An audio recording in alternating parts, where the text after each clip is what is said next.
If you're a clinician working with low back pain patients, this one is for you. Not a lecture, just an honest conversation between colleagues about what the evidence is telling us and whether some of the things we do routinely in practice might actually be making things worse. Drop a comment below and tell me what you find most challenging about managing low back pain patients in your practice. Okay, let's dive into this. First things first, let's just try to wrap our heads around the sheer scale of what we're up against. In 2021, that was the estimated number of people worldwide living with low back pain. I mean, it's a number so huge it's almost hard to picture, but we see the reality of it, person by person in our clinics every single day. And this is the real kicker. It's not just about the pain itself, is it? It's about what it does to people's lives. It's the leading reason people live with disability, period. That fact alone, I think, really hammers home just how critical our role and our approach truly is. But here's where it gets really interesting, and maybe a little uncomfortable. We've got this gap between what the evidence tells us to do and what often happens in the real world. This study here highlights that a lot of us are still recommending things like scans and telling people to rest that can actually, without us meaning to, have some harmful consequences. And look, this isn't about pointing fingers, it's just the reality of a super complex problem, and that's what we're going to dig into today. So here's the game plan.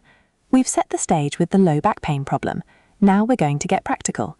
We'll talk about the power of the words we use, how to handle that tricky conversation about scans, a better way to explain pain, why movement is medicine, and then how we pull it all together in the consultation room. All right, let's jump into what might be the most powerful and, honestly, the most overlooked tool we have, our language. We have to talk about the nocebo effect, placebo's evil twin, where the negative things we say can genuinely make a patient's pain and fear worse. And this just lays it out so clearly. Think about what a patient hears when you say wear and tear. They hear, I'm falling apart.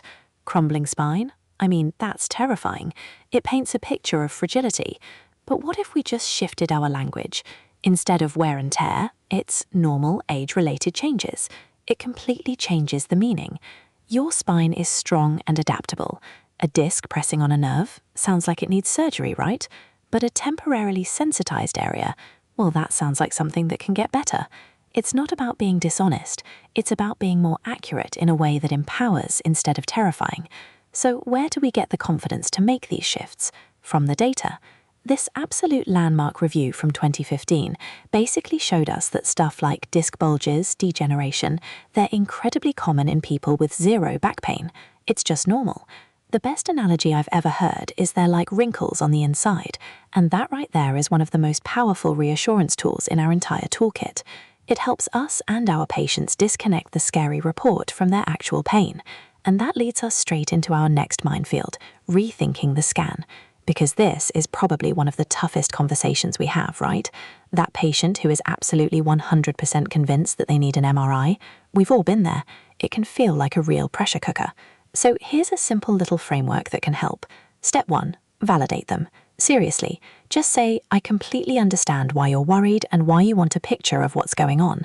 That builds instant trust. Step 2, do your clinical duty. Screen for red flags, which reassures both of you.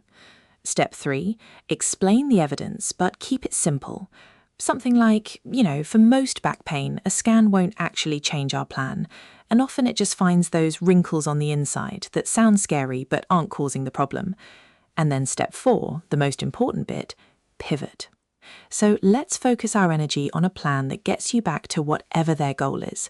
And that pivot, that refocusing, leads us right here. We have to start explaining pain, not just pathology. And the best tool we have for this is called Pain Neuroscience Education, or PNE. It's not just patient info, it's a specific therapeutic approach to help people completely reconceptualize what pain even is. And here's the core idea, the analogy that works wonders. Pain is like a car alarm or a smoke alarm. When you first hurt yourself, it's a useful alarm. It tells you there's a problem. But with persistent pain, that alarm system can get stuck in the on position. It becomes way too sensitive. It starts going off for things that aren't actually dangerous. This one idea shifts the entire focus from my back is damaged to, okay, how do I calm down this overprotective alarm system? And we know this works. The evidence is really solid. Now, even brief PNE delivered by us in a consultation is effective at reducing pain and disability. But check this out. The impact on kinesiophobia, the fear of moving, it's highly effective. And that's the key, right? If we can dial down the fear, we can get people moving again. Which, of course, brings us right to our next point, movement as medicine. This is another one of those conversations where we have to challenge a patient's natural instinct, which is usually to stop moving and protect their back when it hurts. This little phrase is our new mantra. We have to teach our patients this concept. Hurt does not equal harm. That feeling of soreness when you start moving is not you causing more damage. It's actually the feeling of that sensitive alarm system slowly being recalibrated. Gentle, graded movement is one of the best ways to turn the volume down on that alarm. Okay, so let's pull all these threads together. Let's talk about the consultation itself. By making one tiny shift right at the beginning of the appointment, we can change the entire feel of the interaction. Seriously, what if we started here? Instead of, "So tell me about the pain," we ask, "What is this pain stopping you from doing that you love?" It immediately makes the conversation about their life, not their MRI report. It frames our entire plan around their goals, playing with the kids, getting back in the garden, whatever it is. It's so simple, but so powerful. This goal-focused approach is also gold when that tricky surgery question comes up. We can pull up data from big trials like the SPORT trial, and we can be honest. We can say, look, for some people, surgery can give faster relief in the first year or two. But the interesting thing is, after about 4 years or so, the outcomes for people who had active non-surgical care often catch up. This lets us frame things like physical therapy and exercise, not as a consolation prize, but as a really powerful evidence-based choice for getting your life back long-term. So if we boil it all down, these are the key shifts we can all start making. It's about changing our words from damage to resilience, explaining pain as a sensitive alarm, focusing on what people want to do, and framing active care as the powerful first choice it is. Now, I know the biggest barrier to all of this is time.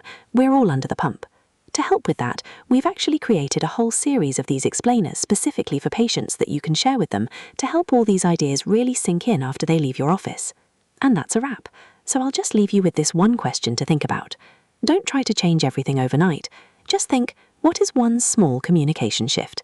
Maybe it's using that wrinkles on the inside analogy, or maybe it's just starting with that goal-orientated question.